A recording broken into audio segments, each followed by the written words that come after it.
we're actually really pleased with the SJC's decision. There's positive news on the legal front for State Auditor Diana DiZoglio in her pursuit for transparency and accountability. A formal ruling on the Senate's challenge to DiZoglio's ballot question to subject the Legislature and Governor's office to the Public Records Law has been deferred, meaning the ballot question can move forward, and any contextual legal challenge could only come after its law. Nothing about the Public Records Law interferes with the processes and procedures in the state legislature. It doesn't prevent them from being able to do their job. It just makes the records that are paid for by taxpayers actually accessible to taxpayers.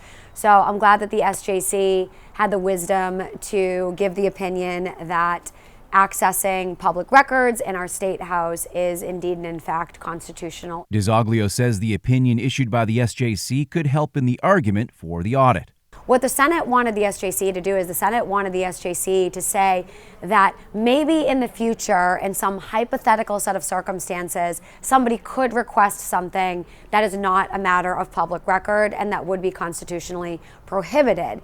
But the SJC shot back, in my opinion, and said, well, respectfully, they cannot give an opinion on something that hasn't happened and on hypothetical questions. I thought that that was good for the people, it was good for transparency, and I actually think it's good for our argument with respect to the audit of the legislature as well, because that's what the Attorney General has actually been saying to our office. She's been trying to say what the Senate tried to say, which is that unless we can answer her hypothetical questions about some potential future audit that doesn't exist right now, that she's not going to allow us to do the current audit.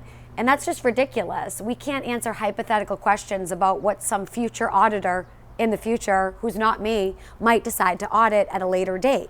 Hypotheticals are not what the court rules on. Hypotheticals are not what the court gives opinions on. And I was really glad to see that they made that clear to the state Senate. The auditor and Attorney General will be before the SJC on May 6th to hear arguments on whether or not DiZoglio has a right to representation in the legal battle over the audit. Hey, Madam AG, why did you choose to represent the Speaker and the Senate President as opposed to the 72%?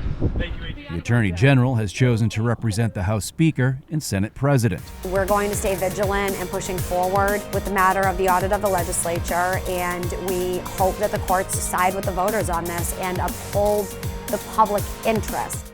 The Fiscal Alliance Foundation is a nonpartisan, nonprofit 501c3 organization. Visit our website to read more about our alternative energy policy studies, sign up for important email updates, make a tax-deductible contribution, and follow us on social media.